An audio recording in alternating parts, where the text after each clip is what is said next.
Brandon. Do you have anyone else you'd like to bring out on stage with us? I don't think they want to come out on stage. They're hiding back there. They'll hear a couple questions, they'll jump in and answer them. How about that? Okay. They're shy. All right. Oh, here we go. Here we go. Let's hear it. Sherry, Jeff, come on out. Brandon. Brandon played the midget. Brandon's our cinematographer, I'm just kidding.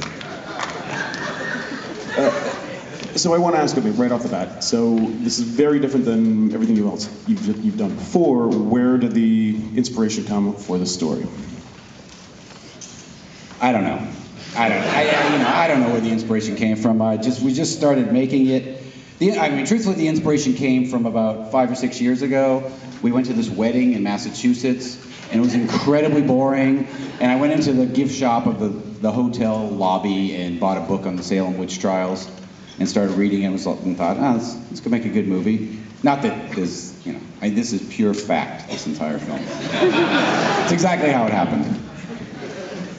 It really has nothing to do with the Salem witch trials, but can you talk about the thing that I like about your films is your casting is always so inspired. You bring back faces that we haven't seen for ages, and really noted faces from horror films and from classics. I mean, you've got Ken Faree, you've got Meg Foster, Dee Wallace. Can you talk about your choices with casting? Yeah, truthfully, I just cast people I like. I'm not trying to do anything else other than that. Like Pat Quinn, I always loved, and I tried to work with her before. I had dinner with her 15 years ago when I first met her to put her in a movie, and I realized she was completely nuts and she would be perfect to work with.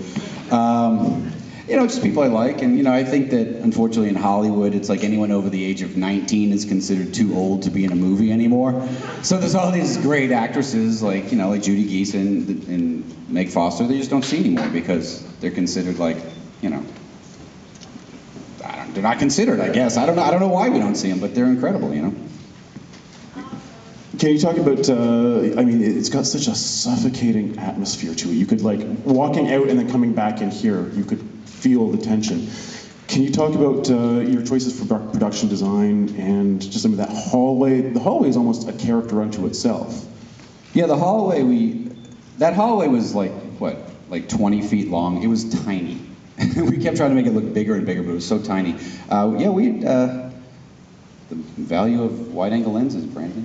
Yeah, it really was. That was part of the reason why we chose to shoot this movie anamorphic, too, was another thing. We wanted this to really have a lot of scope to it. A lot of this movie takes place in small interiors, throughout the whole movie. We wanted it to feel like a big movie for how, small we were afforded where to shoot. Like you said, it was 20 feet long. And also Jen Spence, our production designer, did a great job. Yeah, we wanted everything to be detailed and interesting. It's just so there'd be interesting things everywhere, even if they don't matter. They seem like they matter sometimes, with the pictures on the walls and stuff. So, I don't know. Yeah. And big ups to Brandon. He did a film called The FP, which is amazing. So check out The FP. Do you have any questions from the audience, sir? Yes. Yes. My question is about the music, that bar that you had in there. Is that from something? Did you write that? What inspired you? What, the repeating music? No, that was something we wrote. One day I was on the phone with John Five, who did the music, and we were just humming weird note patterns back and forth, and I'm not sure if he came up with it or I came up with it. Because honestly, And that was it. I've heard something similar to it, just doing historical research.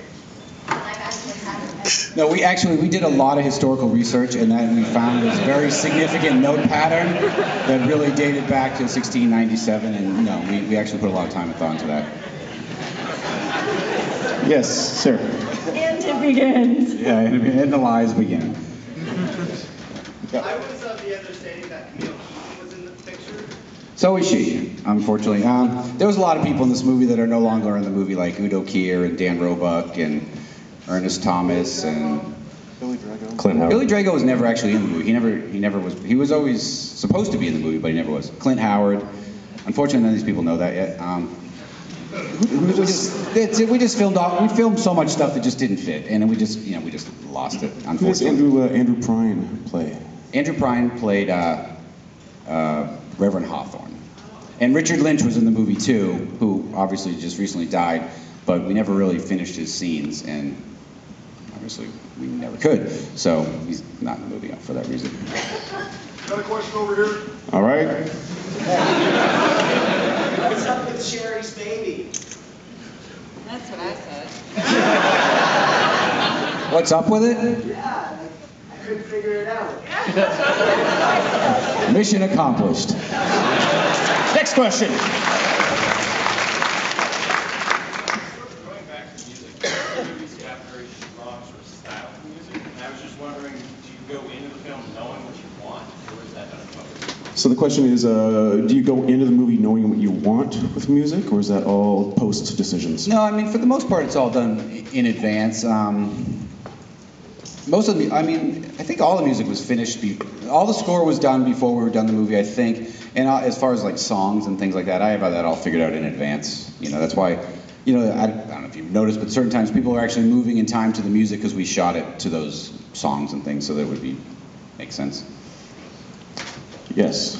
Hi, okay, first of all, Mr. Zombie, love your music, love your concerts, love your films. Thanks. I have a question for Miss Sherry, who seems to be the muse. I'm wondering about the stylistic choices. Are they, in terms of your looks, in your, especially this film, is that your choice? Is that your choice?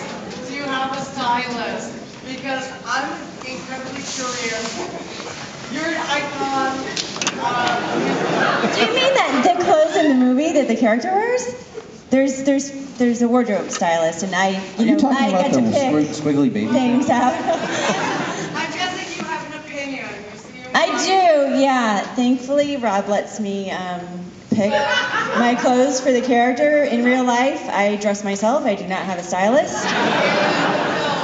In the films, of course, there's a wardrobe supervisor. So you decided on I choose from racks. They bring in racks of clothes, and I go, yes, no, yes, no. Yeah. Look, it's when the fun. cast It's is fun. predominantly women, wardrobe fittings go like this. I'm not wearing that. I'm not wearing that. I'm certainly not wearing that frock. And then they fight over who's wearing which belt, and there's a lot of tears and a lot of tension. And I'm not going to say who hated who in what scenes, but a lot of people hated each other during the course of the movie. No, you weren't part of the drama, so you can guess. Yes. This is the second premiere you've chosen to do in Toronto. Why Toronto? What was I didn't the other realize one?